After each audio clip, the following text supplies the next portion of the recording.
Hello dear, welcome to this video. इसके अंदर हम कंसेप्ट लेक्चर 2 करने वाले हैं रेशियो का।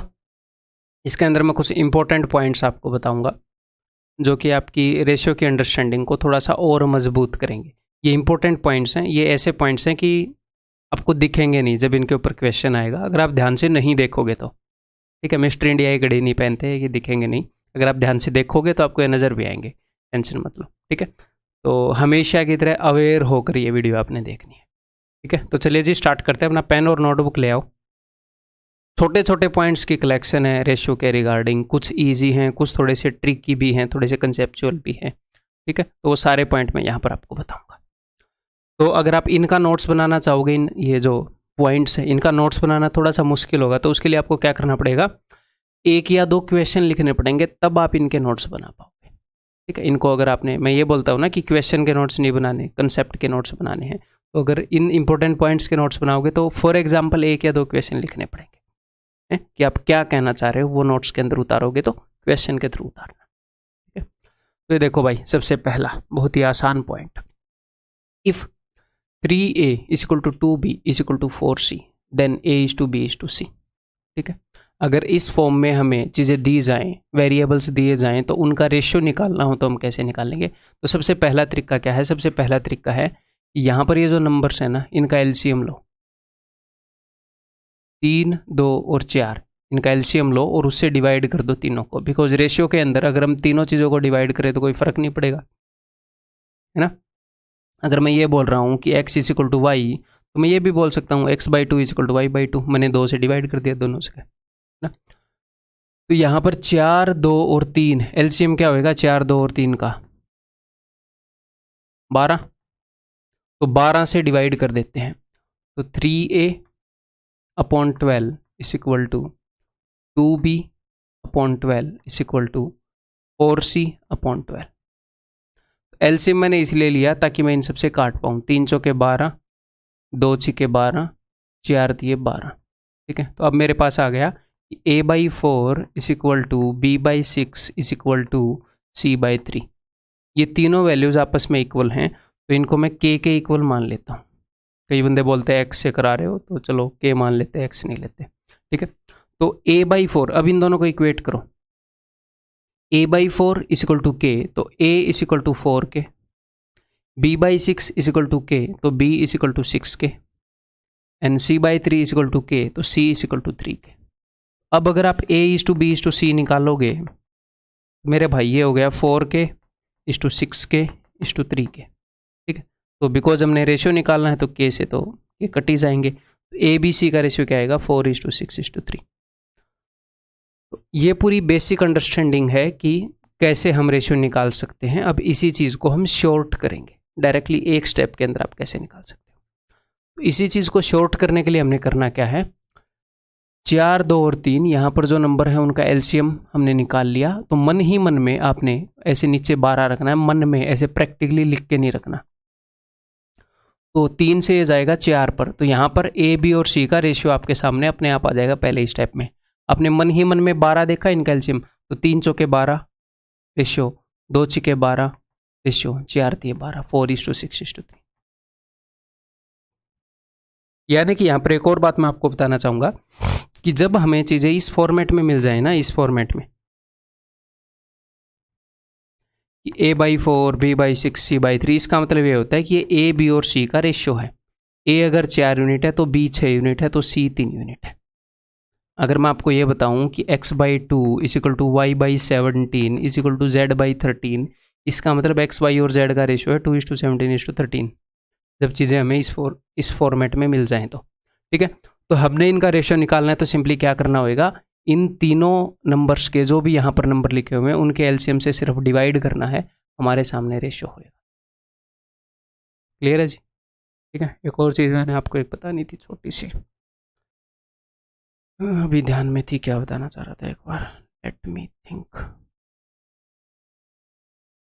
3 2b 4c, वो इनवर्स वाला तो मैं बता ही दूंगा, वो तो ध्यान है ही। एक और छोटी सी चीज़ आई थी, चलो छोड़ो, थोड़ी देर में आ जाएगी। ठीक है, दूसरी चीज़ मैं आपको क्या बताना चाह रहा था, दूसरी चीज़ मैं आपको ये बताना चाह रहा था कि अगर 3A is equal to 2B is equal to 4C, तो यहाँ पर मैं क्या बोल सकता हूँ, if 3A is equal to 2B is equal to 4C, ठीक है। तो इसको मैं लिख सकता हूँ डायरेक्टली, मैं A/B/C लिख सकता हूँ। अगर A का कुछ गुणा करके, B का कुछ गुणा करके, C का कुछ गुणा करके अगर इक्वेट कर रखा है, तो A का जो भी कोफिशिएंट है ये यहाँ पर 3/1 है एक्चुअल में। जो 2 होता है वो 2/1 होता है, जो 4 होता है वो 4/1 होता है। तो A का जो भी कोफिशिएंट है उसका इन्वर्स करके, उसका उल्टा करके, उसका रेसिप्रोकल, उसका व्युत्क्रम यहाँ पर लिखोगे, यानी कि 1/3 रेशियो B को क्या रिप्रेजेंट करेगा 1/2 और C को क्या रिप्रेजेंट करेगा 1/4। हाँ, मेरे को ध्यान आ गया क्या मैं बताना चाह रहा था। मैं लिख लूँ एक बार, ये ना भूल जाओ। अब तक एक भी चीज़ मिस नहीं किया ना और आपकी, तो आगे क्यों मिस करें। तो A/B/C 1/3 1/2 1/4 जो भी इनके कोफिशिएंट है, तो अब अगर 1/3 1/2 1/4 ऐसे हो गए, और इस रेशियोज को, रेशियो हमेशा कैसे होता है, रेशियो कभी भी फ्रैक्शन में नहीं होता। एक स्टैंडर्ड प्रैक्टिस है कि भाई रेशियो को हमेशा फ्रैक्शन में नहीं लिखना, इंटीजर में लिखना है, पॉइंट में भी नहीं लिखना। तो अब आप ABC का रेशियो निकालोगे तो इसको किससे मल्टीप्लाई करोगे, 4 3 और 2 से डिवाइड होने वाली संख्या से, यानी कि इनके एलसीएम से 12 से। तो 3 चौके 12, 2 छिक्के 12, 4 तिये 12, 4:6:3। क्लियर है। तो ये अंडरस्टैंडिंग कब मदद में आएगी, ये अंडरस्टैंडिंग मदद में आएगी अगर यहाँ पर फ्रैक्शन में बंदा दे दे आपको, बंदा आपको ऐसे दे दे examiner 3/2 is equal to 4/3B is equal to 5/6C ऐसे दे दे। तो अब मुझे पता है, अब करने को तो मैं ऐसे कर सकता हूँ कि भाई 3 4 और 5 जो ऊपर नंबर हैं उनके एलसीएम से डिवाइड कर दो, ठीक है। 3 4 और 5 का एलसीएम क्या होता है, 3 4 और 5 का 60, तो मैं 60 से डिवाइड कर दूं, तो 3 से कितने पर जाएगा 20, तो A/40 इज इक्वल टू 4 से कितने पर जाएगा 15 पर, 15 तिये 45, 5 से कितने पर जाएगा 12 पर, 12 छिके 72। तो A B और C का रेशियो क्या आ गया यहाँ पर, AB और C के नीचे क्या लिखा हुआ है, 20 दूनी 40, 15 तिये 45, 12 छिके 72, ये रेशियो है अगर फ्रैक्शन में दे दे तो। अदरवाइज उसको हम ऐसे भी देख सकते हैं, अगर किसी ने ये बोला 3/2A is equal to 4/3B is equal to 5/6C, तो आप ऐसे बोल सकते हो कि A/B/C इज इक्वल टू 2/3, ये उधर जाके 2/3 हो जाएगा, रेशियो 3/4 रेशियो 6/5। अब हम इसको मल्टीप्लाई कर सकते हैं 3 4 और 5 के एलसीएम से, यानी कि 60 से, एग्जैक्टली सेम वैल्यूज आ जाएंगे। क्लियर है, समझ में आ गई बात। उसी चीज़ को दो तरीके से मैंने आपको दिखा दिया, ठीक है जी। अब दूसरा मैं क्या बोल रहा था, दूसरा मैं ये बोल रहा था कि मान लो आपके सामने ऐसे लिखा हुआ है कि भाई 3A is equal to 2B is equal to 4C, तो ज़रूरी नहीं है कि 3 2 और 4 के एलसीएम से डिवाइड करना है, ज़रूरी नहीं है। एलसीएम से मैं क्यों डिवाइड कर रहा हूँ, मैं इसलिए डिवाइड कर रहा हूँ ताकि ऐसे नंबर से मैं डिवाइड कर पाऊँ कि 3 2 और 4 कट जाए, तो 3 2 और 4 तीनों कट जाएं, ये गारंटी अगर मैं देना चाह रहा हूँ तो मैं इन तीनों के प्रोडक्ट से भी डिवाइड कर सकता हूँ। 3 2 और 4, 3 भी कट जाएगा इससे, 2 भी कट जाएगा, 4 भी कट जाएगा। ये एलसीएम से थोड़ा सा बड़ा हो जाएगा, ये नंबर कट तो जाएगा। तो अगर मैं 3 से काटूंगा तो ये लो, 2 से काटूंगा तो ये लो, 4 से काटूंगा तो ये लो। तो अब यहां पर A के रेशियो को रिप्रेजेंट करने के लिए क्या आया है, A के रेशियो को रिप्रेजेंट करने के लिए आया है B और C के साथ जो कोफिशिएंट थे, क्योंकि A के साथ वाला तो कट गया, तो 2 और 4। रेशियो B को रिप्रेजेंट करने के लिए आया है 3 और 4, यानी कि B के साथ जो था उसको छोड़कर बाकी 2 वो तो कट चुका है, और C को रिप्रेजेंट करने के लिए आया है C के साथ वाले को छोड़कर बाकी 2, 3 और 2। तो यहाँ पर आप डायरेक्टली भी ऐसे कर सकते हो, अगर A/B/C निकालना है, A के साथ जो है उसके अलावा 4 दूनी 8 उनकी गुणा, रेशियो B के साथ जो है उसके अलावा बाकी 2 की गुणा, 4 तिये 12, रेशियो C के साथ जो है उसके अलावा 3 दूनी 6। ये कब काम आएगा सर, ये काम आएगा अगर कल को एग्जामिनर आपको ऐसे बोल दे 23A is equal to 21B is equal to कुछ भी 19C, तो अब मुझे पता है कि A/B/C क्या है, A को रिप्रेजेंट करेगा A के अलावा 21 × 19, 21 × 19, B को रिप्रेजेंट करेगा 23 × 19, C को रिप्रेजेंट करेगा 19 के अलावा 23 × 21। ऐसी सिचुएशन में काम आ जाएगा। 3 तरीके मैंने आपको बता दिए हैं। एक, सारे नंबर्स को इनके नीचे ले आओ, ऐसे नंबर से डिवाइड कर दो। दो, राइट साइड में ले जाओ, इसका रेसिप्रोकल लिख दो। तीसरा, बाकी दो की गुणा। तीनों के नोट्स बना सकते हो, एक ही क्वेश्चन से करवा दिया आपको। और ये मेंटली कर सकते हैं इस क्वेश्चन को। अब तक मैंने ऑप्शन मार्क नहीं किया, आप देखो मेंटली करते हैं। तो भाई 12 से मोस्ट प्रोबेबली अगर नंबर छोटे हैं तो हम कोशिश करेंगे एलसीएम से डिवाइड करें, वो बेस्ट है। 12 से डिवाइड करूंगा,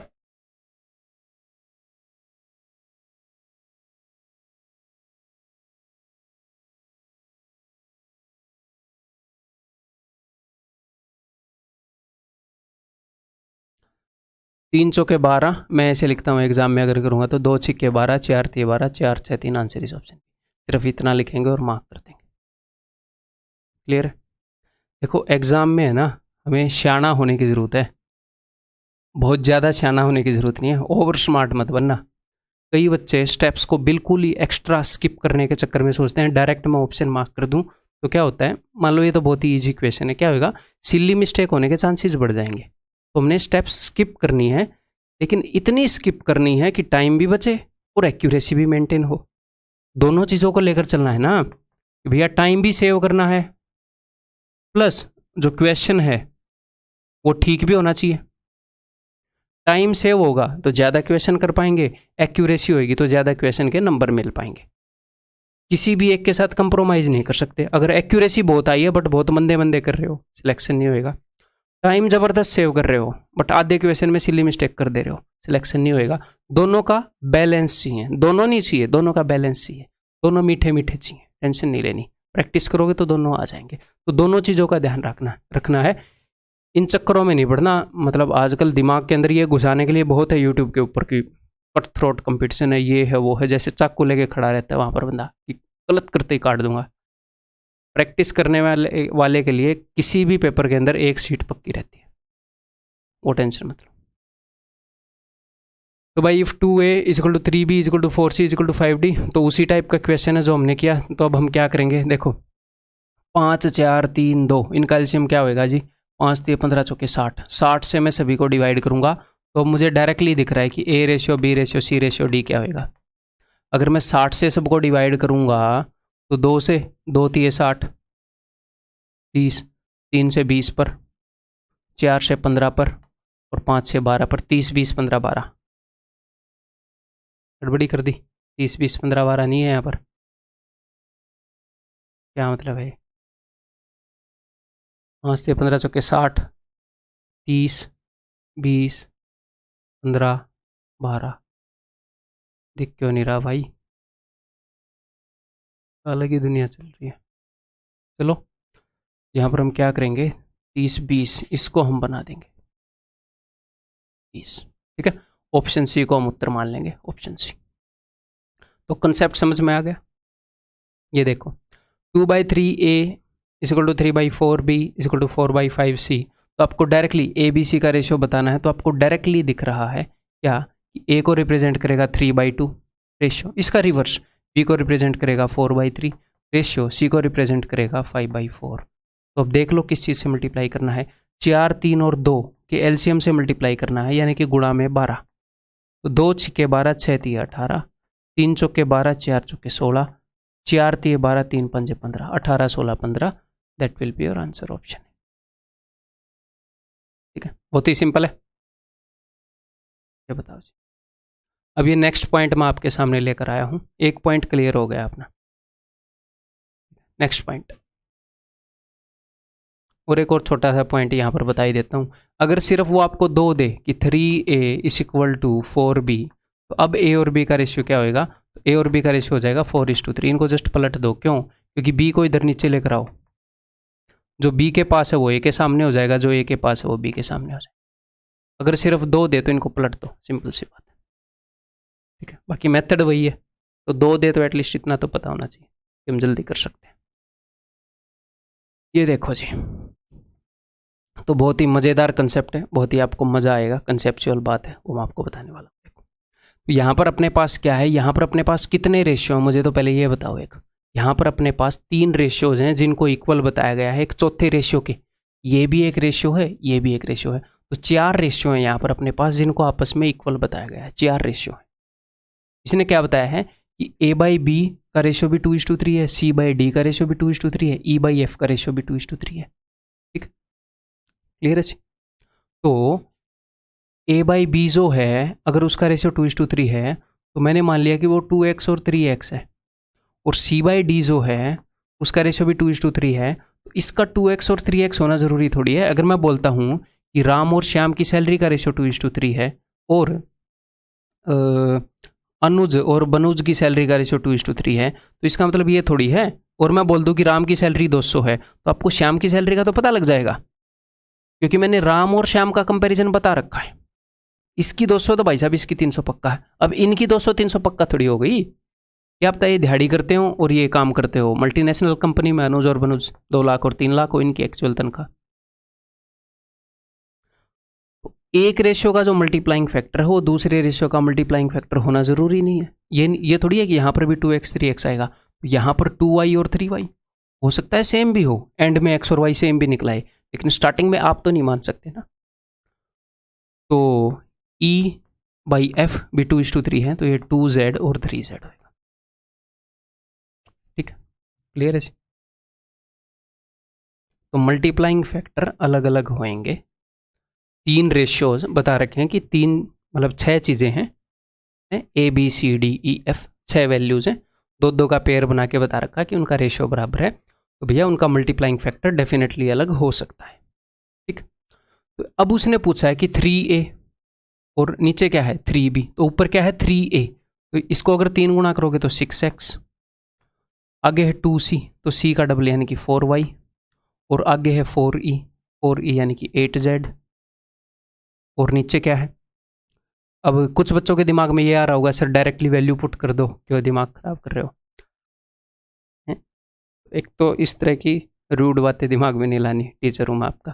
ठीक है, तो डायरेक्टली वैल्यू क्यों मैं पुट नहीं कर रहा आपको थोड़ी देर में पता लग जाएगा, इसको ध्यान से समझते रहो, जो भी बातें मैं बोल रहा हूँ उनको इंपॉर्टेंस दो। देन नीचे अपने पास है 3b, तो b की वैल्यू 3x है तो यानी कि 9x। ठीक है, 4y तो दिस 2d तो 2d यानी कि इसका डबल 6y। ठीक है, और 4f तो यानी कि 4 12z।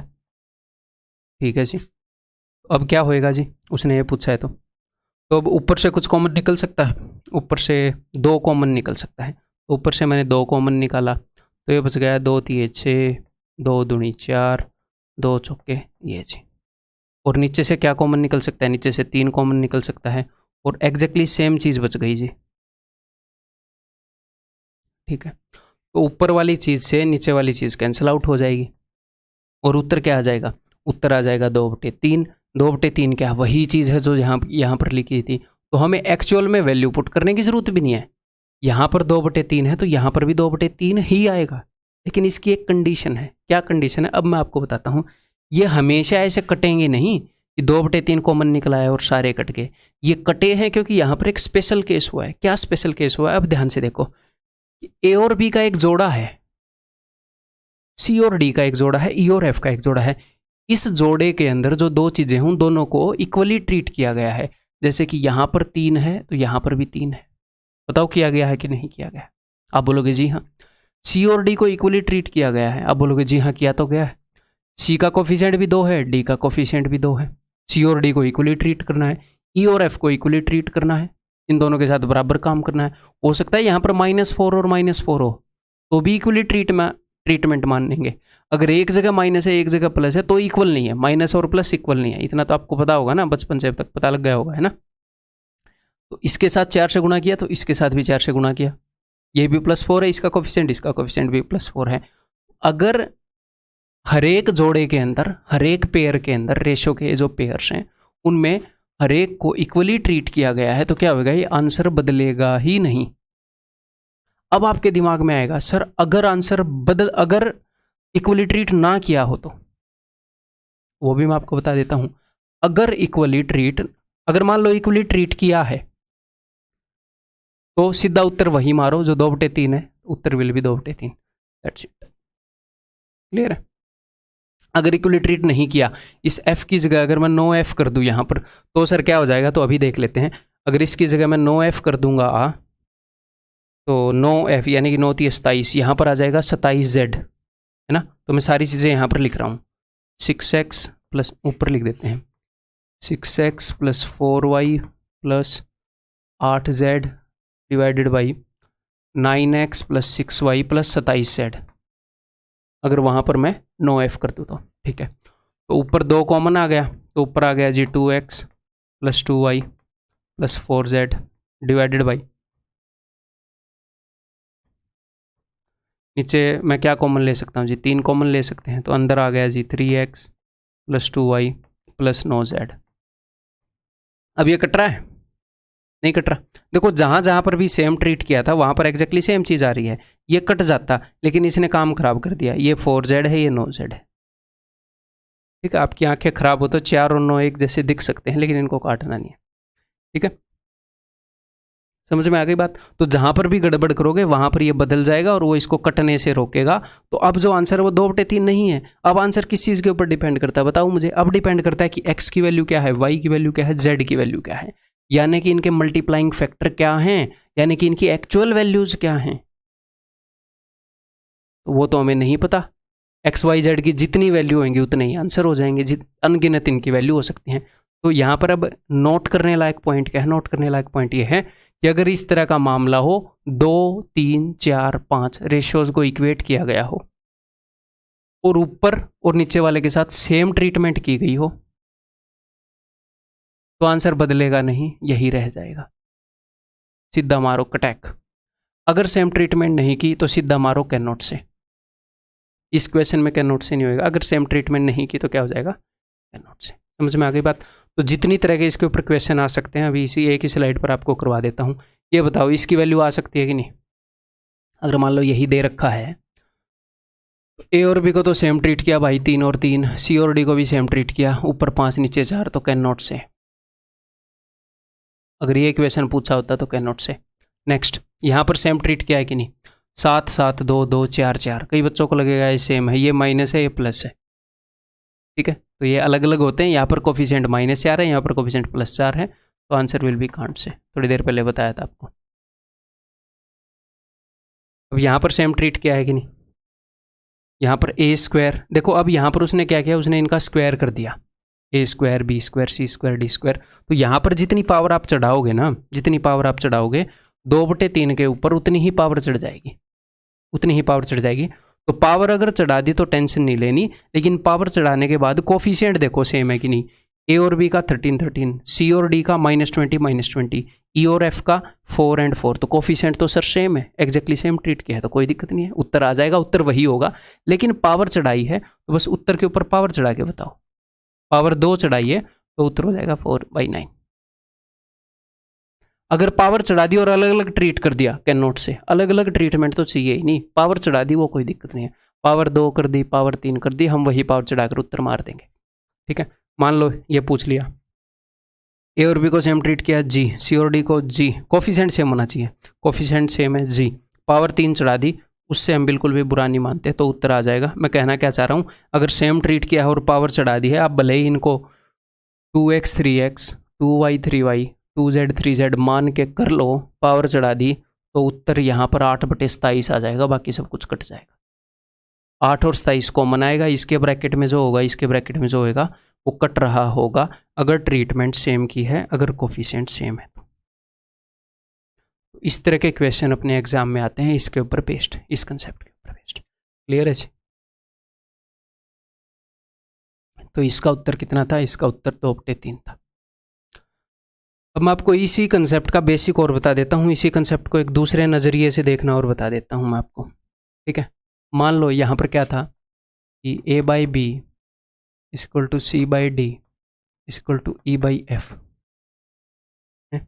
मेरे पास 3 रेशियो है, मैंने ये भी नहीं बता रखा कि ये 2/3 के इक्वल है, मान लो मैंने नहीं बता रखा। तो भाई एक कंसेप्ट ये है, इसका एक बार मैं आपको प्रैक्टिकली करके बताता हूँ।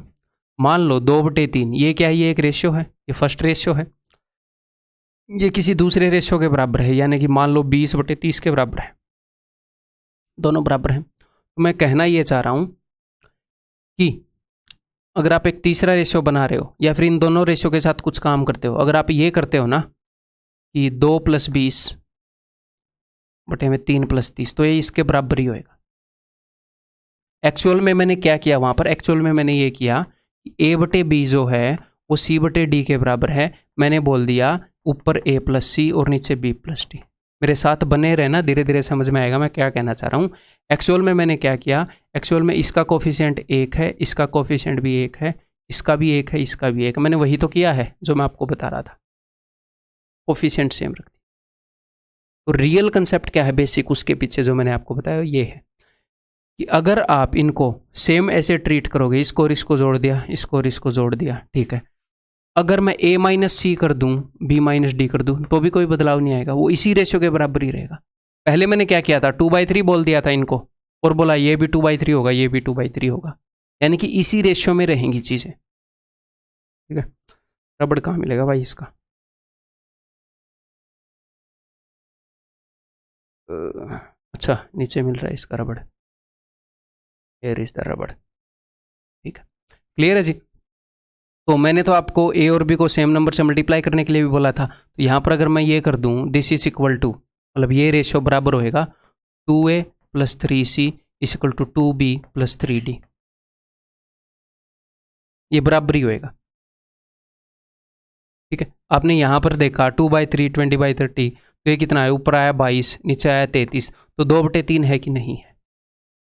अगर आपको दो रेशो बराबर दे दिए, उनके साथ आप कुछ भी ऐसे ऑपरेशन करेंगे ना, मान लो इसको मैं डबल कर दूं, इसका मैं डबल कर देता हूँ 4, और इसको मैं इतना ही रहने देता हूँ, इसको 1 से ही गुणा करता हूँ, तो फिर इसको डबल करना पड़ेगा क्योंकि इसको डबल किया था, 3 का डबल 6, और 30 को ऐसे ही रहने देता हूँ क्योंकि इसको ऐसे ही रहने दिया था, तो 24 और 36, तो ये भी 2:3 में ही है, ठीक है। तो इन्हीं रेशियो से अगर मैं नए रेशियो बनाता हूँ ना मेरे भाई, कहने का मतलब क्या है, अगर सेम कोफिशिएंट रख के आप इन्हीं रेशियो से नए रेशियो बनाते हो तो वो सेम होंगे।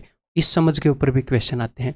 मतलब मैं ऐसे भी बोल सकता हूँ कि this is equal to a + c - e divided by b + d - f बराबर है, is equal to a - 2c + 5c + 5e divided by b - 2d + 5f बराबर है। सेम काम मैं कर रहा हूँ, बस पिछले क्वेश्चन में क्या किया, मैंने इसको 2/3 कर दिया और बोल दिया ये भी 2/3 होगा, ये भी 2/3 होगा।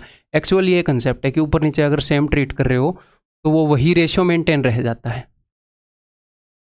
अगर हम पावर्स रेज कर दें तो उस रेशियो की, अगर मैं यहाँ पर ये बोलूँ कि जैसे ये जो है a/b ये इसके बराबर है, आप बोलोगे जी हाँ, और ये a/b ये इसके ही बराबर है, आप बोलोगे जी हाँ। तो यहाँ पर मैं ये भी बोल सकता हूँ कि देख, अब ध्यान से समझिएगा एक मज़ेदार चीज़, +2c²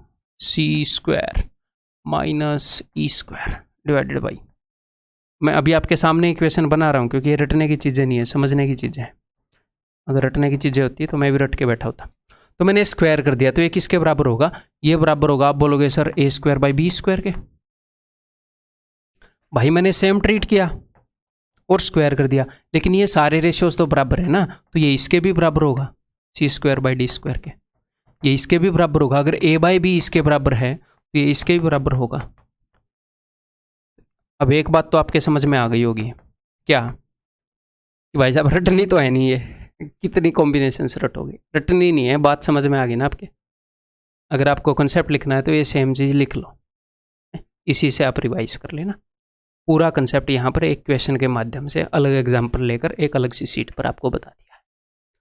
अब इसके ऊपर बेस्ड और क्वेश्चन जो आ सकते हैं वो करते हैं। अब ये देखो, उसने क्या बताया है, उसने 3 रेशियोज को इक्वल बता दिया 2:3 के।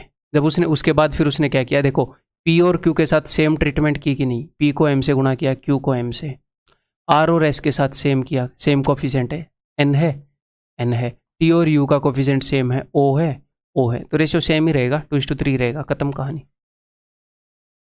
कुछ करना ही नहीं। बताओ, उसने 2 रेशियोज को इक्वल बताया है, उसने बताया है कि भैया a/b = c/d, okay, is equal to something, कोई वैल्यू नहीं बताई, कोई दिक्कत नहीं है। तो उसने a और b का कोफिशिएंट सेम रखा है कि नहीं रखा, m रखा है, सेम है। c और d का कोफिशिएंट +n रखा है, सेम है। तो रेशियो जो यहाँ पर था वही रहेगा, ये बदलेगा नहीं। तो अब उत्तर, अब ध्यान से सुनिएगा, अब मजा आएगा। उत्तर जो है वो A बटे B भी हो सकता है, उत्तर C बटे D भी हो सकता है। अच्छा, लेकिन इसने क्या पूछा, किसके बराबर नहीं होगा, तो इसके बराबर तो होगा, इसके बराबर तो होगा। उत्तर ये भी हो सकता है, अगर मैं इन दोनों को जोड़ूं, ये उत्तर ये भी हो सकता है, तो उत्तर तो भाई साहब इनफाइनाइट हो सकते हैं। उत्तर A plus C B plus D, A plus C B plus D, ये भी हो सकता है। ये उत्तर नहीं होएगा। अब 3 ठीक हो गए, 3 एलिमिनेट हो गए, तो चौथा ही उत्तर है। ये आपको पता भी लग जाएगा। यहाँ पर C में से A को घटाया, C में से A को घटाया, तो D में से B को घटाना चाहिए था, लेकिन इसने B में से D को घटा दिया। घर की खेती थोड़ी है। तो मतलब कि ये तो उत्तर हो सकते हैं, तो अब our answer will be this one. समझ गए? ये बताओ। अब ये 3 रेशियोज हैं, ये 3 रेशियोज हैं, ये इस चौथे रेशियो के बराबर है। ठीक है, ये चौथे रेशियो के बराबर कब होते हैं, जब ऊपर और नीचे वाले को सेम कोफिशिएंट दिया गया हो। ये बराबर है यानी कि सेम कोफिशिएंट दिया गया है। तो ऊपर अगर 3A 2B माइनस C है, तो नीचे भी वही किया गया होगा। तो A का दोस्त कौन है यहाँ पर, 2, तो 2 को भी कोफिशिएंट 3 दिया होगा। A को 3 गुना किया गया, तो 2 को भी 3 गुना किया गया होगा, तो नीचे 6। ये तभी बराबर होगा जब नीचे भी सेम ट्रीटमेंट होगी। B को डबल किया गया, तो 5 को भी डबल किया गया होगा। C के साथ -1 कोफिशिएंट दिया, तो 3 के साथ भी -1 देंगे। तो 10 और 6 16 में से 3 गए 13, तो K की वैल्यू 13 है जी। K की वैल्यू क्या है मेरे भाई, 13। समझ गए? बताओ। अब एक अगली चीज़ बताऊंगा, एक अगला इंपॉर्टेंट पॉइंट बताऊंगा, इसके सहारे करने की कोशिश करो। Twice the square of a number is 6 times the other number. किसी नंबर के स्क्वायर का डबल, वो नंबर मैंने मान लिया है जी x, x के स्क्वायर का डबल जो है किसी दूसरे नंबर का 6 गुना है, is 6 times the other number. 6 times दूसरा नंबर मैंने मान लिया y, तो 2 ये 6। तो यहाँ पर मुझे क्या मिला, मुझे मिला एक्स स्क्वायर बटे में y इज इक्वल टू 3 बटे में 1। एक्स स्क्वायर बटे y इज इक्वल टू 3 बटे में 1। What is the ratio between the first number and the second number. तो पहले नंबर और दूसरे नंबर के बीच में क्या रेशियो है। एक्स स्क्वायर की वैल्यू 3 है, y की वैल्यू 1 है। तो यहाँ पर कई बच्चे क्या कर देते हैं, यहाँ पर मैंने एक छोटी सी गलती कर दी। इस क्वेश्चन को इन्हें ऐसे करना था, 9 इस 18 करना था इसकी जगह। एक बार फिर से इस क्वेश्चन को करने की कोशिश करो। Twice the square of a number,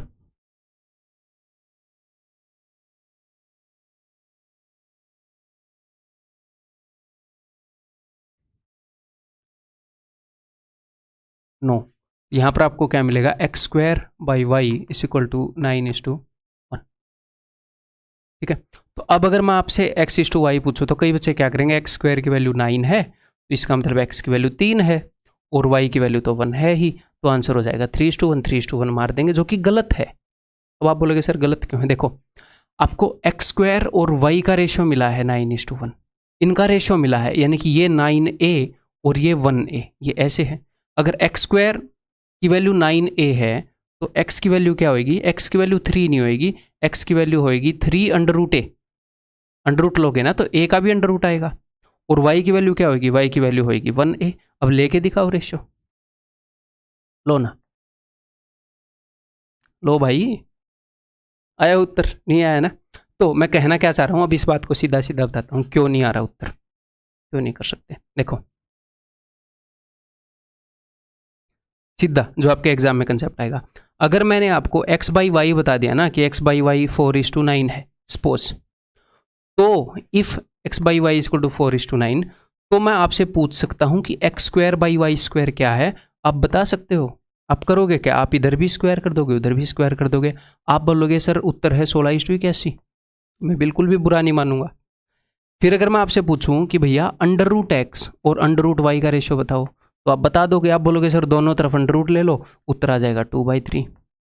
ठीक है, अब अगर मैं आपसे पूछूं कि एक्स स्क्वायर बटे में वाई क्यूब का उत्तर बताओ, तो ये नहीं करना ना भाई, 4 की पावर 16 कर दी और 9 का क्यूब कर दिया जी 729, ये गलत हो जाएगा। क्यों, क्योंकि ऊपर और नीचे, या फिर जब भी आप ये आंसर निकाल रहे हो ना, तो मैथमेटिकल वे क्या है, जब भी आप ये आंसर निकाल रहे हो तो मैथमेटिकल तरीका है कि सर दोनों तरफ स्क्वायर कर दो, ये था मैथमेटिकल तरीका। यहां पर मैथमेटिकली हम क्या कर रहे थे, सर दोनों तरफ स्क्वायर रूट कर दो, अब जब मैं बोल रहा हूँ ऊपर पावर 2 कर दो, नीचे पावर 3 कर दो हो, तो बताओ निकाल पाओगे कि नहीं? क्या करूँ दोनों तरफ, बताओ? दोनों तरफ स्क्वायर करूँ या दोनों तरफ क्यूब करूँ? अगर मैं आपको ये बोल रहा हूँ कि x is equal to y, तो आप ऐसे बोल सकते हो x square is equal to y square, x cube is equal to y cube, x by two is equal to y by two. दोनों तरफ सेम चीज़ करनी पड़ेगी। तो क्या करोगे दोनों तरफ? ऐसा तो नहीं कर सकते कि ऊपर स्क्वायर आ जाए नीचे क्यूब आ जाए, ऐसा नहीं कर सकते। तो जब ऊपर और नीचे, जब किसी भी रेशियो में न्यूमरेटर किसी भी फ्रैक्शन में या डिनोमिनेटर की सेम पावर नहीं कर रखी, तो answer will B can not से, वो आ ही नहीं सकता। वो किस चीज़ पर डिपेंड करेगा? ये डिपेंड करेगा आपके मल्टीप्लाइंग फैक्टर पर। यहाँ पर ए पर डिपेंड कर रहा था। यहाँ पर एक्स बाई वाई हम क्यों नहीं निकाल पा रहे थे? क्योंकि आपने किया क्या? आपने ऊपर तो स्क्वायर रूट ले लिया और नीचे एज इट इज रहने दिया। तो ऊपर और नीचे आप या तो दोनों तरफ स्क्वायर करोगे या दोनों में स्क्वायर रूट करोगे, दोनों में क्यूब करोगे, दोनों में सेम चीज़ करोगे। अदरवाइज क्या होगा? ये जो मल्टीप्लाइंग फैक्टर है, ऊपर रूट ए आ जाएगा, नीचे ए आ जाएगा, वो कटेगा ही नहीं आंसर कैन नॉट से। तो जब ऊपर और नीचे अलग अलग पावर ले रखी हो, तो answer will B can not से। समझ में आ गई बात? अगर मेरे पास ये दो चीज़ों का रेशियो है या तीन वैल्यूज़ का रेशियो है, तो सेम पावर ले रखी हो। अब यहाँ पर वो क्वेश्चन कैसे देगा? इसके अंदर वो क्या दे रहा था कि तीन रेशियोज बराबर हैं, दो रेशियोज बराबर हैं। यहां पर वो सिर्फ आपको एक रेशियो देगा, एक रेशियो देगा इस टाइप से। उसने इस चीज का रेशियो दिया, एक रेशियो देगा इस टाइप से, और दूसरा रेशियो पूछ लेगा, एक रेशियो देकर दूसरा पूछ लेगा। अगर सेम पावर चढ़ा रखी है तो उत्तर आ जाएगा, सेम पावर नहीं चढ़ा रखी तो कैन नॉट से आएगा। ठीक है, तो यहां पर आंसर क्या होगा? यहां पर आंसर होगा कैन नॉट से। ठीक है, ठीक है भाई, अब इसी क्वेश्चन को कर लेता हूं। तो उसने ये बोला था twice the square of a number is equal to 6 time the other number. तो अब हमें एक बात पता चली कि x square by y is equal to 3:1। तो अब इस भाई साहब ने हमसे पूछने की कोशिश की है एक्स बाई वाई, जो कि नहीं आ सकता। अगर ये पूछता हमसे x by under root y, तो आता कि नहीं आता? मुझे एक बात बताओ। तो मैं न्यूमरेटर और डिनोमिनेटर दोनों को सेम पावर पर ही क्या करता? मुझे दोनों तरफ स्क्वायर रूट लेना है। अब दोनों तरफ सेम ही काम करना है जी। एक्स स्क्वायर का एक्स बन जाएगा, वाई का अंडर रूट वाई बन जाएगा। तो अब मैं निकाल सकता हूँ जी, अब कोई दिक्कत नहीं है भाई साहब। ये मैं बता सकता हूँ क्योंकि ऊपर और नीचे मुझे सेम पावर करनी पड़ेगी। अगर वो मुझसे पूछ लेता x4/y², अब बता सकते हैं भाई साहब, क्योंकि दोनों तरफ स्क्वायर करने की जरूरत है जी, दोनों तरफ स्क्वायर करने की जरूरत है, तो उत्तर आ जाएगा 9:1। तो ये मैंने क्लियर कट अंडरस्टैंडिंग दे दी। थोड़ी सी और क्लियर करेंगे, टेंशन मत लो। ये लो, अगर बंदे ने x बाई वाई बता दिया कि 4/9 है और उसने x²/y पूछ लिया, तो बताओ दोनों तरफ क्या पावर रेज करूं कि ये उत्तर आ जाए? ये तो नहीं आ सकता जी। स्क्वायर करूं या ना करूं, तो इसका आंसर होगा कैन नॉट से। अगर उसने पूछ लिया x²/y³, फिर से नहीं बता सकते, ऊपर नीचे अलग अलग पावर हैं। तो अब मैं इसको ऐसे नहीं रटवाना चाह रहा था कि ऊपर नीचे अलग अलग पावर है, क्योंकि वो कई बार ऊपर नीचे अलग अलग पावर दे देता है। तो जब उसने ऊपर नीचे अलग अलग पावर दे दिए, तो उस केस में वो अलग अलग पावर का पूछ भी सकता है। ये आप बता पाओगे? दोनों तरफ स्क्वायर ही करना है। तो आपने ये देखना है कि भैया दोनों तरफ मैं कर सकता हूँ क्या ऐसा कुछ जिससे ये बन जाए? ये तो ये बनेगा नहीं। नेक्स्ट, अगर वो पूछ लिया, वो बता सकते हैं भाई दोनों तरफ स्क्वायर करो 16/81। नेक्स्ट, अगर उसने ये दे दिया x²/y = 4/9 और उसने ये पूछ लिया, तो मैं इससे ये अचीव कर सकता हूँ? बताओ, कर सकते हैं? स्क्वायर रूट मारो, क्यों नहीं होगा? इसका स्क्वायर रूट ही तो है वो, तो 4/9 का स्क्वायर रूट मारो, 2/3 उत्तर है ये। तो ऐसे नहीं रटना कि ऊपर नीचे सेम पावर है तो उत्तर आ जाएगा। देखो अलग है तो भी आ रहा है, क्योंकि जहाँ पर उसने दी है इन्फॉर्मेशन वहाँ पर अलग पावर है। अगर उसने वो पूछा है x4/y², बता सकते हैं? वो बता सकते हो, इसका स्क्वायर ही तो है ये भाई। दोनों तरफ स्क्वायर कर दो, उत्तर आया पड़ा है 16/81। क्लियर है? समझ में आ गई बात? अब ये बताओ, तो अब देखो इसको भी करने की कोशिश करेंगे। यहाँ पर उसने एक रेशियो हमें बता दिया। मैंने क्या बताया था? अगर a/3 b/4 c/5 ये फॉर्मेट है, तो इसका मतलब है कि भैया a/b/c = 3:4:5। ठीक है, तो यहाँ पर हमने क्या देखना है कि ऊपर जो डिग्री है वो भी एक है और नीचे जो डिग्री है वो भी एक है, यानी कि पावर्स जो है ऊपर भी एक है नीचे भी एक है। इसका उत्तर आप बता पाओगे। अगर यहीं पर ऐसा हो जाता बी स्क्वायर है। एक बार मेरी बात को यहाँ पर सुनना आप। अगर ए बी सी का रेशियो ये है तो इसका मतलब ए बी सी की एक्चुअल वैल्यूज़ मैंने मान ली 3x 4x एंड 5x। कोई ना कोई मल्टीप्लाइंग फैक्टर तो होगा। ये एक्चुअल वैल्यूज़ हैं। आप बोलोगे जी हाँ एक्चुअल वैल्यूज़ है, बहुत बढ़िया। अब a प्लस बी प्लस सी क्या हो जाएगा, 4 और 3 7 और 5 12x। और नीचे क्या हो जाएगा, नीचे बी स्क्वायर है, बी स्क्वायर यानी कि 4x का स्क्वायर यानी कि 16x स्क्वायर। x से x गया, उत्तर आया कि नहीं आया? उत्तर तो नहीं आया, अभी तो x पड़ा है यहाँ पर। तो नीचे और ऊपर की अगर पावर अलग अलग हो गई, उसने जो रेशियो आपको दे रखा है वो सिंगल पावर का ही दे रखा है, ए बी और सी का। इस केस में अगर ऊपर और नीचे पावर अलग अलग हो गई तो कैन नॉट से उत्तर आ जाएगा, क्योंकि आपका मल्टीप्लाइंग फैक्टर कट ही नहीं पाएगा भाई साहब। लेकिन अगर पावर सेम है तो सर, अगर पावर सेम है मेरे भाई तो क्या होएगा, ऊपर आ गया इन तीनों का सम 12x और नीचे आ गया b की वैल्यू क्या है 4x। x से x गया, 4 से 3 गया। तो अगर ऊपर नीचे की पावर सेम है मेरे भाई तो आप वैल्यू पुट कर दो सीधा, जो भी आपको ए बी सी का रेशियो मिला है ना वो वैल्यू पुट कर दो सीधा, उत्तर आपके कदमों में होएगा 3 4 5। ए प्लस बी प्लस सी, एक्स मानने की जरूरत नहीं है, 5 और 4 9 और 3 12 डिवाइडेड बाई बी यानी कि 4, उत्तर है 3। That is option B. ये देखो पावर क्या हुई, बदल गई। रेशियो किसका बताया है, ए बी सी का बताया है, और ए बी सी नीचे ए स्क्वायर, ऊपर पावर 1 है नीचे 2 है। आंसर इसका नोट से निकलेगा ही नहीं, जो मल्टीप्लाइंग फैक्टर वो पड़ा रहेगा।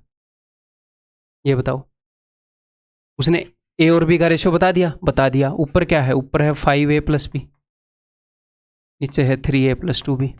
अब इस क्वेश्चन को कई बच्चे उससे इक्वेट करते हैं, किससे इक्वेट करते हैं, कंफ्यूज कर देते हैं। ए को तो मतलब कि सेम ट्रीट नहीं किया, 5 है 3 है। इन दोनों क्वेश्चन में एक बार डिफरेंशिएट करना। उस क्वेश्चन में क्या था, 3 रेशियोज थे और वो किसी रेशियो के बराबर थे। हर एक रेशियो में जो पेयर थे उनको इक्वली ट्रीट करना था। यहां पर कितने रेशियो, ए की तो रेशियो है, ए और बी का ही रेशियो बता रखा और क्या कर रखा है, उसके साथ कंफ्यूज मत करना इसको। एक ही रेशियो बता रखा है ए और बी का, और फिर ये आपसे पूछ रखा है ऊपर और नीचे पावर सेम है, पावर तो सेम है। यहाँ ऐसा तो नहीं है ना कि ए स्क्वायर और बी स्क्वायर हो गया हो, तो पावर तो सेम है। तो 2 और 3 को यूज कर सकते हो, यहाँ पर आप 2 और 3 को यूज कर सकते हैं। तो कर लेते हैं, 5 दूनी 10 प्लस 3 3a यानी कि 3 दूनी 6 प्लस 2b यानी कि 2 3 6, तो 13/12 इज इक्वल टू ऑप्शन है। अगर कुछ थोड़ा सा भी कन्फ्यूज़न हो गया हो, वैसे तो कन्फ्यूज़न होने का यहाँ पर चांस नहीं है, बहुत ही प्यार से बता रहा हूँ, फिर भी हो गया हो तो टेंशन नहीं लेनी, एक बार और लेक्चर को देखोगे क्लियर हो जाएगा। ठीक है, अगर मान लो आपका मैथ्स का बेस जो है वो वीक है, एक आधी चीज़ें आपको रिपीट करनी पड़ सकती हैं। बहुत ज़्यादा वीक है तो बहुत ज़्यादा चीज़ें रिपीट करनी पड़ सकती है ना जी। क्लियर है, ये बात समझ में आ गई। अगर मैं यहीं पर ऐसे कर देता 5a square plus b square divided by 3a square plus 2b square, तो हम उत्तर दे पाते कि नहीं दे पाते, दे पाते। ऊपर भी स्क्वायर है नीचे भी स्क्वायर है, डिग्री सेम है, उत्तर आ जाता ऑप्शन से। ये ऑप्शन से नहीं, सॉरी, ये जो वैल्यूज़ हैं 2 और 3 ही पुट कर देते। अगर मैं थोड़ा सा ही बदल देता डिग्री को, ऐसे ऊपर डिग्री 2 है, नीचे यहाँ पर 2 है, यहाँ पर 1 है, अब उत्तर नहीं दे पाओगे, अब कैन नॉट से होएगा। और डिग्री 2 देने के कई तरीके हैं। अगर मैं यहाँ पर ऐसे दे देता 2ab, तो अब यहाँ पर भी 2 डिग्री आ गई। अब आप बोलोगे सर डिग्री 2 क्यों आ गई, क्योंकि a और b 2 टर्म आ गए ना भाई। यहाँ पर a और a 2 टर्म है, b और b 2 टर्म है, a और a 2 टर्म है, a और b 2 टर्म है। फिर भी ना समझ में आए तो कोई दिक्कत नहीं है। ये 2x है और ये 3x है। x यहाँ पर 2 बार आएगा, यहाँ पर x का स्क्वायर आएगा, 5 इंटू a का स्क्वायर 2x का स्क्वायर, x का स्क्वायर आएगा, यहाँ पर भी x का स्क्वायर आएगा, यहाँ पर भी x का स्क्वायर आएगा, यहाँ पर a और b 3 दूनी 6x स्क्वायर, यहाँ पर भी x का स्क्वायर आएगा। ये x स्क्वायर हर एक जगह से कट जाएगा, इसीलिए डिग्री सेम चाहिए ताकि x स्क्वायर x क्यूब ये कट जाए। यही प्रॉब्लम कर रहा है, ये नहीं कटा तो फिर कैन नॉट से हो जाए। तो इस तरह के क्वेश्चन में जब डिग्री सेम हो ऊपर नीचे तो इन्हीं वैल्यूज को पुट कर देंगे, उत्तर आ जाएगा। अगर डिग्री सेम ना हो तो कैन नॉट से उत्तर होगा। अगर डिग्री सेम ना हो फिर भी आपने वैल्यू पुट कर दी तो वो वैल्यू आपको ऑप्शन में मिलेगी, टेंशन मत लेना, लेकिन फिर आप गलत मार्क करके आ जाओ। ठीक है, तो कंसेप्ट क्लियर है, ये बताओ फिर। तो हमने बताना है जी X cube minus Y cube divided by X cube plus Y cube. ऊपर नीचे डिग्री सेम है तो यूज़ कर दो एग्जैक्टली सेम वैल्यू से, रेशो वाली ही। तो 3 का क्यूब 27 माइनस 1 का क्यूब 1, 3 का क्यूब 27 प्लस 1 का क्यूब 1, 27 माइनस 1 26, 27 प्लस 1 28, तो 13/14 इज द आंसर। ठीक, क्लियर है, ये बताओ।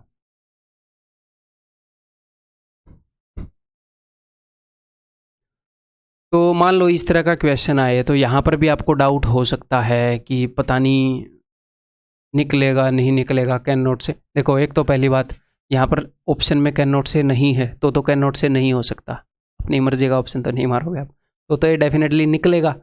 तो डायरेक्ट वैल्यू पुट करो उसके अंदर, खेल खत्म, निकल आएगा वो। अगर मान लो कैन नोट से हो और आपके मन में डाउट है कि पता नहीं निकलेगा कि नहीं निकलेगा, तो आप क्या करोगे उस वक्त आप, अब कंसेप्ट तो उस वक्त आप दोबारा से रिवाइज करोगे तो टाइम लगेगा। इनको 2x 3x 4x मान लो और निकाल दो।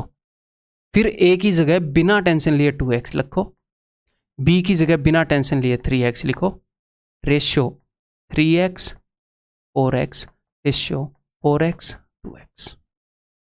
ठीक है, x कट गया, इसका मतलब x पर तो कुछ डिपेंड कर नहीं रहा है ना। तो अब मैं हर एक को किससे मल्टीप्लाई कर दूंगा, हर एक को मैं मल्टीप्लाई करूंगा 12 से, ताकि डिनोमिनेटर में कुछ भी ना बचे। तो 3 चौके 12, 4 दूनी 8, 4 तिये 12, 3 तिये 9, 2 दूनी 4 24, 8 9 24। ये क्या हो गया भाई, गड़बड़ क्या है कहा, c by a, c is equal to 4x, a is equal to 2x। 12 से मल्टीप्लाई करूँगा 24 ही आएगा, कोई नहीं, कोई दिक्कत नहीं। एक बार फिर से देख लेते हैं, a by b that is 2x by 3x, 3x by 4x, c by a 4x by 2x। 12 से मल्टीप्लाई, 3 4 दूनी 8, 4 3 ये 9, 2 से 24, 8 9, इसको कर लेते हैं जी 24। क्लियर है। अगर मैं यहीं पर ऐसे कर दूं, अब देखता हूं आपका दिमाग चलेगा कि नहीं।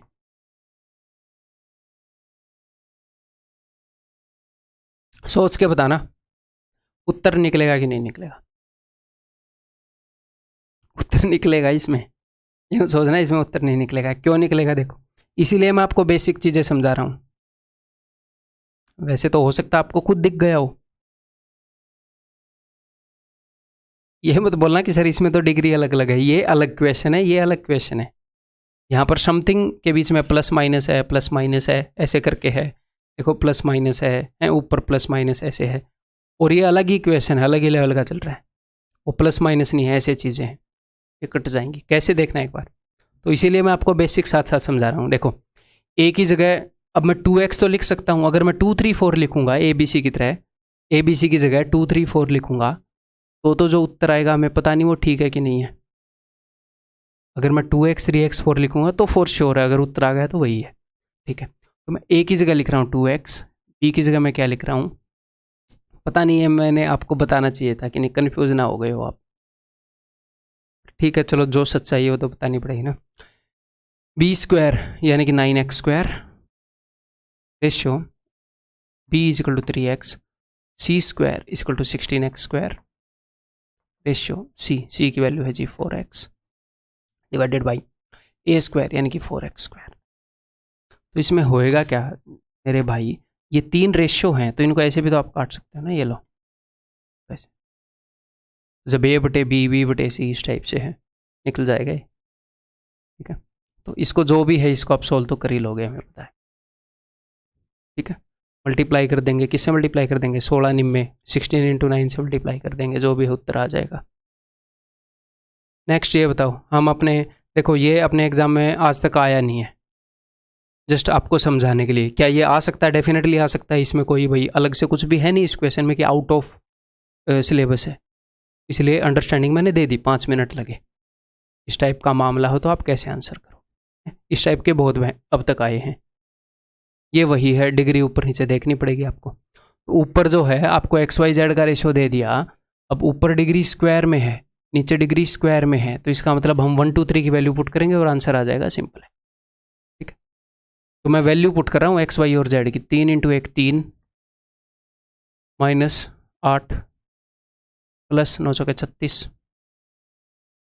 1 प्लस 8 प्लस 9 9 और 8 17 और 1 18। अब यहाँ पर नीचे 18 देख के मत मारा करो।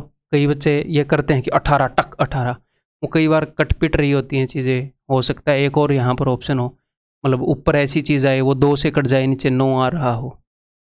स्मार्ट बनेंगे, ओवर स्मार्ट नहीं बनेंगे, है ना।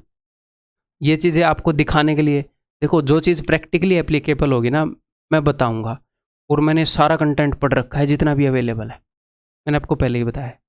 जितने भी टीचर्स का कंटेंट हो, जितने भी टीचर्स की बुक हो, यूट्यूब पर कंटेंट हो, पेड कंटेंट हो, एनसीईआरटी में, आरडी शर्मा में, अगर कहीं पर भी कोई बढ़िया मेथड एग्जिस्ट करता है ना, मुझे पता है, लिख के दे सकता हूँ ये। और मैं इन चीज़ों में अपडेटेड रहता हूँ। ये नहीं है कि मैंने एक बार कर लिया मैं आगे अपने आप को अपडेट नहीं करता, मैं अपडेटेड रहता हूँ, ठीक है, इन चीज़ों में। तो जो एक्चुअल में शॉर्ट मेथड होगा ना मैं आपको बताऊंगा। और साथ में क्या है, मैं ईमानदार रहने की कोशिश करता हूँ कि मैं आपको इम्प्रेस करने के लिए झूठ ना बोल दूँ, मैं आपको कोई मेथड गलत तरीके से ना दिखा दूँ अपनी हवा मारने के लिए। मैं सच्चाई बताऊंगा, जो एग्जाम में चलेगा वो बताऊंगा, जो नहीं चलेगा वो नहीं बताऊंगा, सीधी बात है ना। तो मैं आपके सामने ऐसा, अब मुझे पता है कि सी उत्तर है, मुझे पता है पहले ही, लेकिन मैं नहीं बोलूँगा 18 आ गया इसको मार दो। मुझे पता है मैं एग्जाम में होऊंगा तो मैं ऐसे नहीं करूँगा। क्यों? क्योंकि गड़बड़ी हो सकती है कहीं पर। यहाँ पर तो 31/18 आया, हो सकता है 30/18 होता, तो उत्तर क्या हो जाएगा भैया? 6 5 30, 6 3 18। तो अगर मान लो आप 18 देख के मार दो, कहीं और पर 3 पड़ा है, हाँ, तो भाई ये 39 minus 8 31, that is option C, ठीक है। तो हमने ओवर स्मार्ट नहीं बनना। ऑफ कोर्स हम ऑप्शंस का यूज़ करते हैं, लेकिन जहाँ पर वो यूज़ करने लायक है वहाँ पर यूज़ करते हैं। हम यूनिट डिजिट का भी यूज़ करते हैं, हम कर रहे हैं साथ साथ। जहाँ पर जो चीज़ यूज़ करने लायक मैं वही आपको बता रहा हूँ। ये नहीं है कि पहले क्वेश्चन को सोल्व करके आ गए अब स्टूडेंट के सामने हवा मार दो, ये काम नहीं करूँगा मैं, ठीक है। वो भी एक तरह की मिसगाइडेंस ही होती है। 94 is divided into 2 parts in such a way that the 5th part of first and the 8th part of second।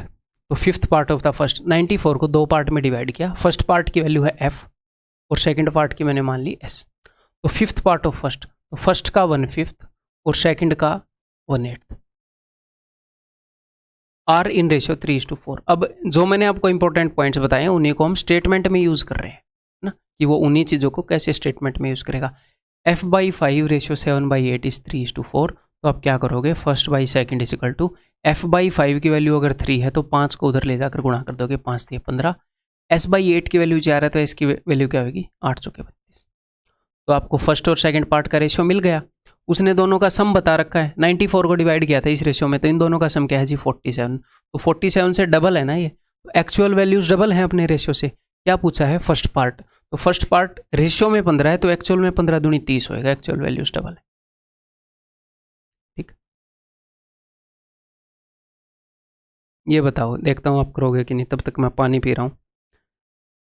Video को पॉज करने की ज़रूरत नहीं है, करो या फिर पॉज कर लो, क्या ही फ़र्क पड़ता है।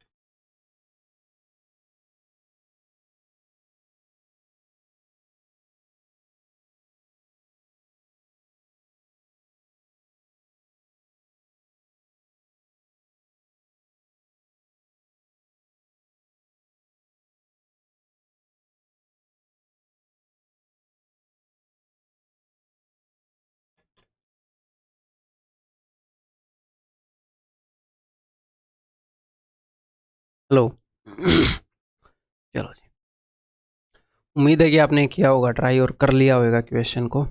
भले ही आप टाइम लेकर करो, लेकिन क्वेश्चन को प्लीज़ मेरे से पहले कर लिया करो, कोशिश किया करो 70-80% क्वेश्चन को कर लो आप मेरे बताने से पहले। और सारे क्वेश्चन को कर ले रहे हो तो बहुत ही बढ़िया बात है।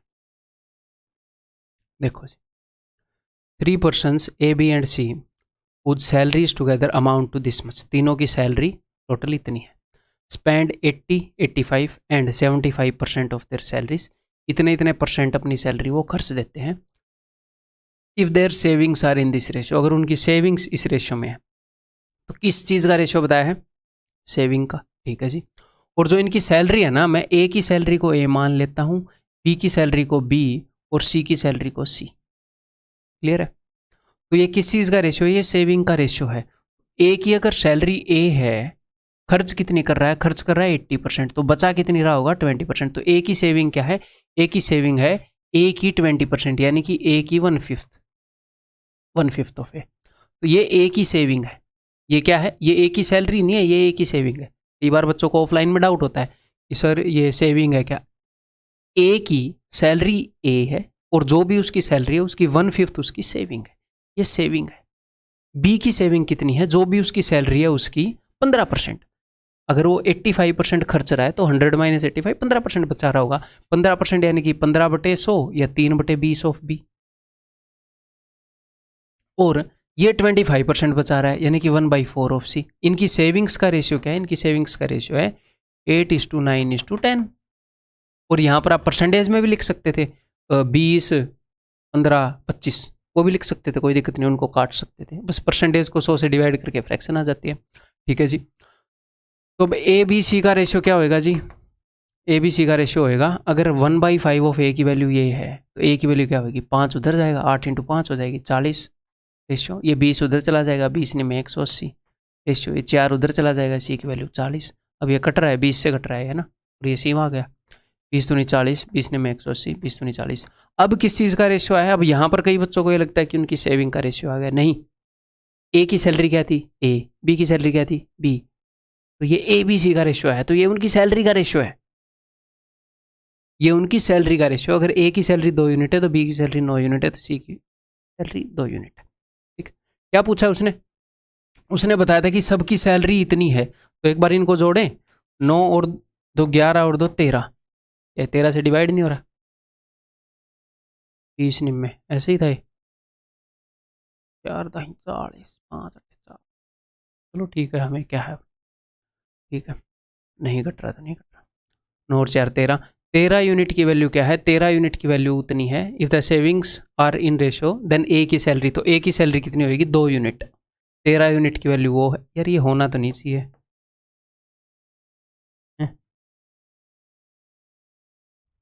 कंसेप्ट आप समझ गए हो, बट ठीक है, अभी हम देखते हैं एक बार मामला क्या है, कहाँ पर गड़बड़ हो रही है।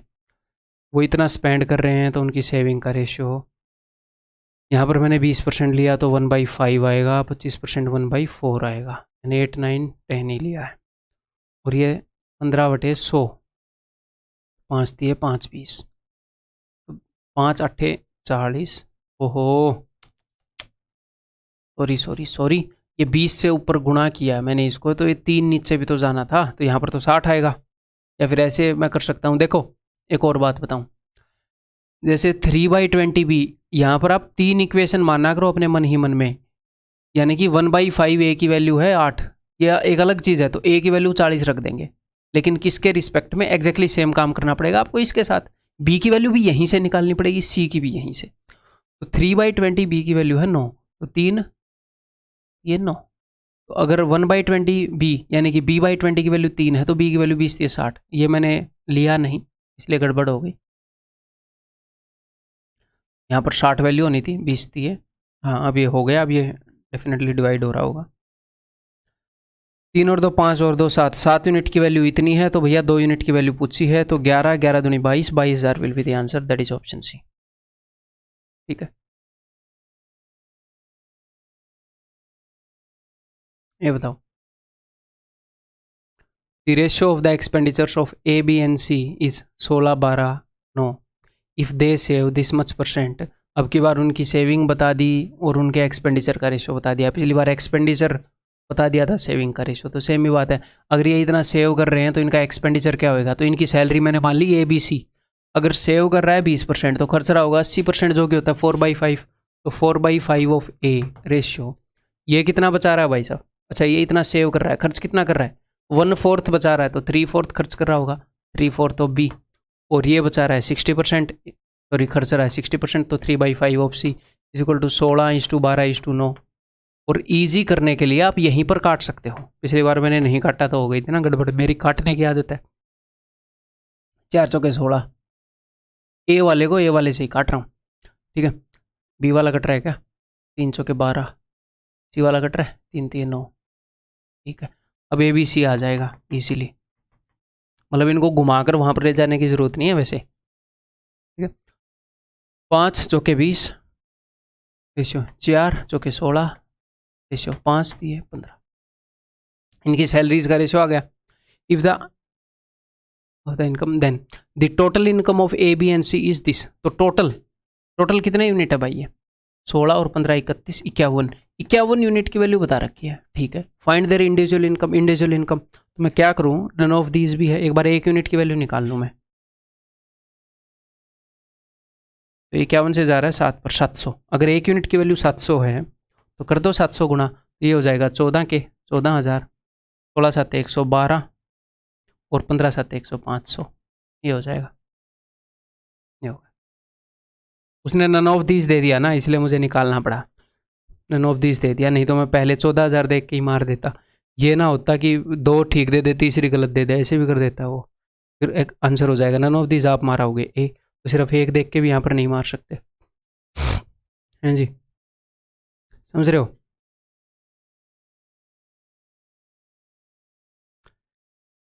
A person distributes his pen among 4 friends in this ratio. What is the minimum number of pens that the person should have? इस रेशियो में बांट देता है। तो पहले तो रेशियो की शक्ल सुधार ले, रेशियो बहुत गंदे तरीके से दे रखा है। तो आप मल्टीप्लाई करोगे ऐसे नंबर से जो इन सब से डिवाइड होता हो, यानी कि इन सब का एलसीएम कोशिश करेंगे। अगर एलसीएम से नहीं भी करोगे तो गड़बड़ नहीं होगी, ठीक है। तो रेशियो को फिर से काटना पड़ जाएगा बस। तो 12 तो देखो 6 4 और 3 का तो 12 हो जाएगा, 12 पंजे 60 है एलसीएम। तो रेशियो हो गया 20, रेशियो 15, रेशियो 12, रेशियो 10। इनके अंदर कुछ कट तो नहीं रहा, ये देख लो, नहीं कट रहा। हो सकता है ना हमने एलसीएम लेने में गलती कर दी हो, तो क्या होगा, इनमें कुछ कटता हुआ मिल जाएगा। हो सकता है कोई बच्चा एलसीएम 60 की जगह 120 ले ले गलती से, तो होएगा क्या, तो इनका डबल आ जाएगा मामला। तो फिर 2 कट रहा होगा ना, क्योंकि आपने एलसीएम में 2 एक्स्ट्रा ले लिया। एलसीएम गलत ले लोगे तो आंसर गलत नहीं होएगा, वो रेशियो को फिर से सुधारना पड़ेगा, ये मामला है बस। तो ये रेशियो हो गया। इस रेशियो में उसने पेन बांटे हैं। अगर उसने इस रेशियो में पेन बांटे हैं तो टोटल पेन कितने हैं यहाँ पर, टोटल पेन कितने यूनिट हैं? तो 15 और 12 27, 27 और 30 57, 57 यूनिट्स हैं। तो पेन क्या होंगे, पेन 57 का इंटीजर मल्टीपल होंगे। इंटीजर मल्टीपल क्यों होंगे सर? टोटल पेन इसलिए होंगे क्योंकि ऐसा नहीं हो सकता ना कि उसने उसको 3.5 पेन दिए, 7.5 पेन। क्लियर है? तो न्यूनतम उसको 57 का सबसे छोटा इंटीजर मल्टीपल क्या है 57, दूसरा क्या है 114, तीसरा क्या है, आगे जो भी बढ़ेंगे, ठीक है। तो उसने क्या पूछा, न्यूनतम कलमों की संख्या, तो वो 57 ही होगी, ठीक है। देन भाई टाइप्स ऑफ रेशियो, ये रेशियोज के कुछ टाइप्स हैं। ये अब तक अपने एग्जाम के अंदर आए हैं सर, अब तक अपने एग्जाम के अंदर नहीं आए हैं, लेकिन एक रिलेवेंट सा कंसेप्ट है। पूरी 5 मिनट लगेंगी, 5-6 मिनट इसको बताने में। तो एक बार सुन लो, अपने नोट्स में लिखोगे, एग्जाम में जाने से पहले 2 मिनट नज़र मारोगे, दिमाग में सेट हो जाएगा। इतना इसका काम, क्योंकि रिलेवेंट है, ठीक है। चलिए ऐसे देखते हैं। तो डुप्लीकेट रेशियो क्या होता है, हिंदी में इसको बोलते हैं द्विघाती अनुपात। अगर मैंने आपको बता दिया डुप्लीकेट रेशियो वो पूछेगा कैसे, वो मैं आपको बता देता हूँ। मैंने आपको बता दिया कि A रेशियो B 4:9 है, वो आपको ऐसे बताएगा कि if A ratio B is 4:9 then find the duplicate ratio of A:B। A ratio B का डुप्लीकेट रेशियो, तो डुप्लीकेट रेशियो होएगा किसी भी रेशियो का डुप्लीकेट रेशियो पूछेगा ये। तो डुप्लीकेट रेशियो होता है कि पावर डबल कर दो, ये यानी कि डुप्लीकेट रेशियो क्या हो जाएगा, अगर ए और बी का रेशियो 4:9 है तो इनका डुप्लीकेट रेशियो हो जाएगा, इनकी पावर डबल कर दो जी। तो यहीं पर यानी कि द्विघाती, हिंदी में तो आपको मतलब समझ में आ रहा है, द्वि का मतलब 2 और घाती का मतलब घात पावर। द्विघाती पावर 2 करने पर अनुपात क्या होगा, अनुपात की पावर 2 करने पर, कर दी हमने। अब डुप्लीकेट में पावर 2 कर रहे हैं, तो सब डुप्लीकेट में क्या कर रहे होंगे, पावर 1/2, सब लगा दिया उसने 1/2। तो सब डुप्लीकेट हिंदी में वर्गमूल अनुपात, वर्गमूल निकाल दो अनुपात की, हिंदी में तो सीधा सीधा पता लग रहा है यहाँ पर। तो वो हो जाएगा, अगर कोई ये बोल रहा है कि ए और बी का, अगर एग्जामिनर आपको ये बोले कि sub duplicate ratio of A and B is this, तो इसका मतलब वो √A और √B का रेशियो बता रहा है। और अगर वो रेशियो बताकर उसका पूछ ले, इसका √ कर दो। अगर मैं आपको बताऊं कि सब डुप्लीकेट या फिर वर्गमूल अनुपात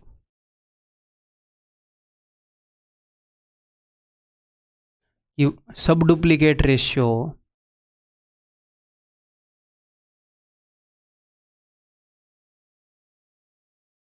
of P and Q is 3:5 है, देन फाइंड P/Q। तो सब डुप्लीकेट रेशियो बताया है, यानी कि √P रेशियो √Q ये बताया है। तो आपसे P/Q पूछ लिया तो स्क्वायर कर दो, तो P/Q हो जाएगा 9:25। ये छोटी सी बात है, बस इन टर्म्स का पता होना जरूरी है, ठीक है, इसलिए आपको बता रहा हूं।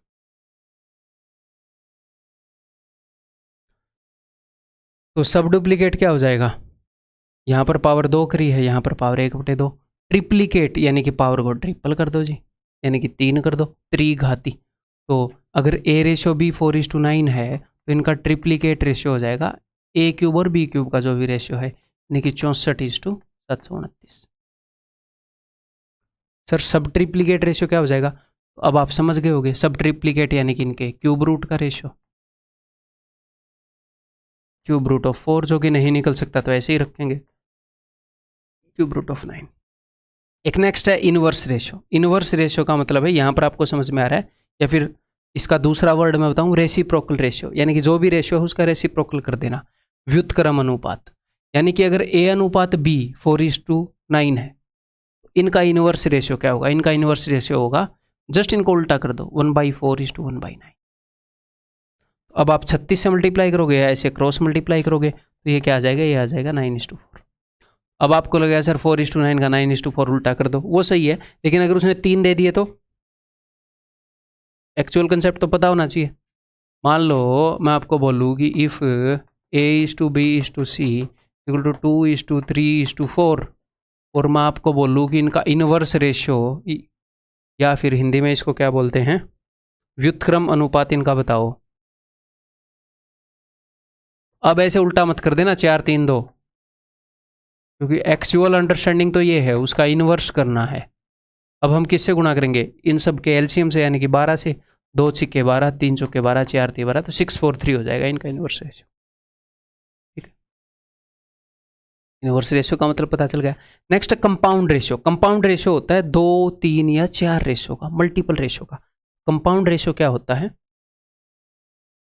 अगर मैं आपको ये बताऊं कि A/B = 2:3 और C/D = कुछ भी 4:5, तो कंपाउंड रेशियो क्या होगा, तो वो आपको ऐसे बोलेगा, compound ratio of A/B and C/D। ये सिंपली हुआ क्या है, A/B को एक बार ऐसे लिख लो आपको आसानी से समझाने के लिए, C/D को एक बार ऐसे लिख लो। तो कंपाउंड यानी कि इनकी गुणा पूछ रहा है वो आपसे। तो A/B क्या है, 2/3। C/D क्या है, 4/5। तो इनका कंपाउंड रेशियो क्या है, 8:15। That's it. तो वो 3 रेशियो का कंपाउंड रेशियो भी आपसे पूछ सकता है। ये जस्ट वर्ड है, इसका मतलब है ये यहाँ पर खत्म हो रहा है ना, कुछ भी मान लो 3:7। तो इन सब का कंपाउंड रेशियो क्या होगा अभी बता देते हैं, 2/3, 4/5, 3/7। 3 से 3 गया, 4 दूनी 8/35, ठीक है। तो जब कंपाउंड रेशियो पूछेगा तो या तो मिनिमम 2 रेशियो देगा, उनका प्रोडक्ट बताना है, या 3 रेशियो देगा, या 4 रेशियो देगा। तो ये कुछ रेशियोज के नाम हैं, टाइप्स हैं, ये आपको पता होना चाहिए, अपने नोट्स के अंदर लिख लो। तो कंपाउंड रेशियो या मिश्र अनुपात में आप क्या कर सकते हो, प्रोडक्ट ऑफ मल्टीपल रेशियोज, कुछ अनुपातों का गुणनफल, गुणा करके एक रेशियो नया बनाएंगे, उसको हम कंपाउंड रेशियो कह देंगे। एक आधे क्वेश्चन कर लेते हैं कि अगर इनके ऊपर क्वेश्चन आएंगे तो किस टाइप के आएंगे, ठीक है जी। देखो 5 मिनट लगेंगे हमें। The duplicate ratio P and Q, P और Q का डुप्लीकेट रेशियो बता रहा है। इसका मतलब क्या है, डुप्लीकेट का मतलब है कि सेकंड पावर बताई है, द्विघाती अनुपात बताया है, यानी कि सेकंड पावर का रेशियो बताया है। द्विघाती अनुपात अगर 9:4 है तो P/Q तो आपको पता लग ही जाएगा, 3:2। स्क्वायर रूट कर लेंगे, आप बोलोगे जी हाँ, यानी कि पी और क्यू का रेशो बताने का एक तरीका है, डुप्लीकेट बता देगा, ट्रिप्लीकेट बता देगा। तो पी इज टू क्यू 3:2 है। पी प्लस क्यू दोनों का सम 80 है, दोनों का सम रेशियो में कितना है 5 यूनिट, एक्चुअल में कितना है 80, एक्चुअल वैल्यू रेशियो से 16 गुना है, 16 5 80। बोल रहा है क्यू की वैल्यू बताओ, तो इसका 16 गुना हो जाएगा। ठीक है, बताओ। सब डुप्लीकेट रेशियो बताया है ए और बी का, यानी कि √A और √B का रेशियो बताया है भाई ने। तो A/B क्या हो जाएगा, स्क्वायर कर दो दोनों तरफ, 16:1। ठीक है जी। अगर ए और बी का डिफरेंस 60 है तो इन दोनों का डिफरेंस कितना है जी 15 यूनिट। 15 यूनिट की वैल्यू 60 है, रेशियो से कितने गुना है एक्चुअल वैल्यू, 4 गुना है सर। तो एक्चुअल वैल्यू 4 गुना है। ए और बी का सम बताओ, तो रेशियो में इन दोनों का सम कितना है 17 यूनिट है सर। एक्चुअल चीज़ है 4 गुना है, 17 चौके 68। That is option C. ठीक, क्लियर है जी। The compound ratio of inverse ratios of this, इनके इनवर्स रेशियो का कंपाउंड रेशियो बताओ। तो मैंने आपको क्या बताया कि इनवर्स रेशियो, अगर आपके पास एक रेशियो दे रखा है 3:4, तो इसका इनवर्स रेशियो होगा 4:3। जस्ट पलटना है, जस्ट पलटना है। अगर 3 रेशियोज मैं आपको दे दूं इनका इनवर्स रेशियो, तो उस केस में आपको निकालने में एक एक्स्ट्रा स्टेप लगेगी। एक्चुअल में इनवर्स रेशियो यही होता है कि उनका मैं रेसिप्रोकल दे दूं, जो भी हमसे पूछा गया है। लेकिन जब सिर्फ 2 दे रखे हो तो हम पलट के काम चला लें। तो यहाँ पर एग्जामिनर ने क्या बोला, यहाँ पर एग्जामिनर ने बोला कि इनके इनवर्स रेशियोज का कंपाउंड रेशियो बताओ। तो पहले तो मैं इनवर्स रेशियो यानी कि व्युत्क्रम अनुपात निकाल दूं। इसका इनवर्स रेशियो क्या होएगा भाई, इसका उल्टा होएगा। ये x बटे में YZ है, मैं इसको YZ बटे में x लिख दूं। सर आप ऐसे बटे में क्यों लिख रहे हो, क्योंकि वो कंपाउंड रेशियो निकालना है तो वो ईजी रहता है। इसका इनवर्स रेशियो क्या है, इसका इनवर्स रेशियो ZX बटे में Z, सॉरी Y, उल्टा लिख रहा हूँ, बाद वाले को पहले लिख रहा हूँ, XY बटे में Z। तो ये 3 इनवर्स रेशियो आ गए, इनका कंपाउंड रेशियो बताना है तो कर दो भाई गुणा। ये लो, कंपाउंड रेशियो गुणा ही करना होता है। X से X गया, Y से Y गया, Z से Z गया, XYZ। तो उत्तर क्या आ गया, कंपाउंड रेशियो XYZ बटे में 1। रेशियो निकालना है ना, 2 टर्म होनी जरूरी है। तो XYZ:1 ऑप्शन पे। क्लियर है, समझ में आ गई बात। तो वही अपना कंसेप्ट लेक्चर 2 भी क्लियर हो गया है। उम्मीद है कि आपको इंटरेस्टिंग लग रही होंगी चीज़ें, बर्डन नहीं पड़ रहा होगा आपके ऊपर, और मैं आपको रटवा नहीं रहा काम का की चीज़ें, मैं आपको समझा रहा हूँ। और उसके बाद आपको याद तो ऑफ कोर्स रखनी है, लेकिन हम बिना वजह याद नहीं रख रहे हैं, हम अपनी समझ को डेवलप कर रहे हैं, है ना। और ऑफ कोर्स आपको 2 3 6 2 × 3 6 है, ये आपको कैसे पता है, आपने समझ भी लिया है, लेकिन अब तो आपको रटा हुआ है ना, 8 7 56 आपको रटा हुआ है। तो हमने ये चीज़ें याद भी रखनी है जो मैं आपको बता रहा हूँ। नोट्स इसीलिए मैं आपसे बनवा रहा हूँ, ये सारे पॉइंट याद रखने हैं, आपने बार बार रिवाइज करने हैं। लेकिन हम अपनी समझ डेवलप कर रहे हैं। समझ डेवलप करने से क्या होएगा कि स्ट्राइक हो जाएगा, कहाँ पर कौन सा मेथड यूज़ करना है, क्या करना है, क्यों करना है। कुछ भी उसने चेंज कर दिया कंसेप्ट के अंदर तो आप उसको कर ले जाओगे। इसी मटेरियल को बार बार करोगे तो वो कुछ भी कर दे एग्जामिनर, आप कर ले जाओगे, गारंटी देता हूँ। अगली वीडियो में मिलते हैं।